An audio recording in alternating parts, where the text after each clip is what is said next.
আসসালামু আলাইকুম। এই রাস্তাটি ময়মনসিংহ বিভাগের নেত্রকোনা জেলা কেন্দ্র থানা সান্দিকোনা ইউনিয়নের একটি রাস্তা। এটি আমাদের গ্রামের রাস্তা। আমাদের গ্রামের নাম হারারকান্দি। আমি যখন বাড়িতে ছিলাম তখন রাস্তা অনেক ভালো ছিল।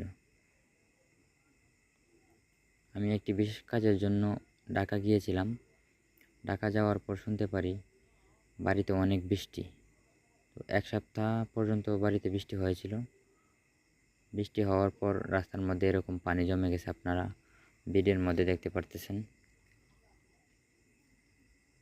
ভাবলাম পানি যাওয়ার ব্যবস্থা করে দিই।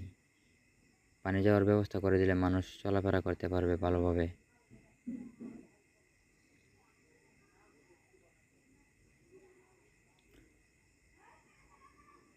তাছাড়া এই রাস্তা দিয়ে মানুষ মসজিদে যাইতেছে, বাজারে যাইতেছে, দিনভর মানুষ আনাগোনা করতেছে, কিন্তু কারো চোখে পড়লো না যে রাস্তার মধ্যে পানি জমে আছে, পানি যাওয়ার ব্যবস্থা করে দিই।